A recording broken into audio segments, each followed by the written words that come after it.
Pentagon is ready to ship Ukraine a massive military package once a funding bill is signed. AP Washington correspondent Sagar Meghani reports. U.S. officials say it includes what Ukraine desperately needs, including air defense munitions and artillery rounds. Some will arrive within days of the president signing the bill, and White House National Security spokesman John Kirby says it can't happen soon enough, noting Russia's used the lag in U.S. aid deliveries to badly outgun the Ukrainians. So we've got to try to make up some of that time. The weapons infusion comes as British Prime Minister Rishi Sunak announced a $620 million package for Ukraine. The largest ever package of UK military equipment, including long-range missiles and ammunition. Sagar Meghani, Washington. The UN's Human Rights Office Tuesday called for an international investigation into reports of massive graves at 2 Gaza hospitals destroyed in Israeli sieges, saying war crimes may have been committed.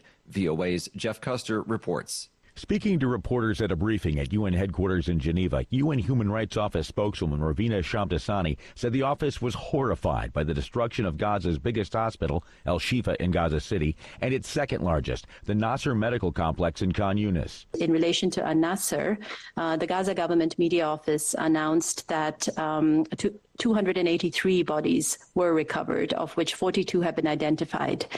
Victims had reportedly been buried deep in the ground and covered with waste. In a statement, UN Rights Chief Volker Turk demanded independent, effective, and transparent investigations into the deaths that should include international investigators. Jeff Custer, VOA News.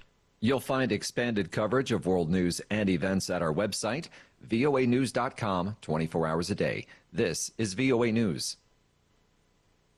The war in Gaza continued to reverberate through U.S. college campuses as pro-Palestinian protests escalated across major U.S. universities Monday. Reuters correspondent Ryan Chang has the details. After nightfall, riot police broke up demonstrations at New York University and carried out mass arrests. Hundreds of protesters had defied university orders to leave a plaza where they gathered. At New York's Columbia University, police detained several protesters. Earlier in the day, the school cancelled in-person classes to de-escalate tensions after last week's crackdown on a pro-Palestinian protester tent city that saw over 100 students arrested. Ongoing protests in top universities are a response to the escalation of the Israeli-Palestinian conflict, which began on October 7th with a deadly raid by Hamas Islamist militants into Israel. Reuters correspondent Ryan Chang. The British Parliament has finally passed legislation to send some migrants to Rwanda under Prime Minister Rishi Sunak's controversial plan aimed at deterring risky English Channel crossings by people desperate to reach the UK. The latest version of the plan, beset by court challenges and legislative battles, was approved early Tuesday, delivering what Sunak hopes will be a much-needed political victory and fulfill his pledge to, quote, stop the boats. Human rights activists say the plan is illegal and inhumane, and migrant advocates have vowed to continue the fight against it. Sunak says the first flights can leave in July. European Council President Charles Michel has pledged to support Senegal as they tackle the causes of migration. Reuters correspondent David Doyle has more. Michel told FI that the European Union has an objective interest in Senegal's challenges of development, economic emergence and improved living conditions. A record 39,910 migrants from West Africa arrived in Spain's Canary Islands last year, according to Spanish Interior Ministry data. Rights group Walking Borders says more than 6,000 people lost their lives on the dangerous sea crossing. FI, who is popular among young people in Senegal dissatisfied by unemployment and the high cost of living, said a gradual reduction of the budget deficit was a priority for his government. Senegal is the first of 3 West African countries being visited by Michel this week. David Doyle from Reuters. Thousands of negotiators and observers representing most of the world's nations are gathering in the Canadian city of Ottawa this week to craft a treaty to end the rapidly escalating problem of plastic pollution. Each day, the equivalent of 2,000 garbage trucks full of plastic are dumped into the world's oceans, rivers, and lakes. Some at the talks think there should be less plastic produced. Oil and gas companies in some countries rich in these resources disagree. Most plastic is made from fossil fuels.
Thank you for watching.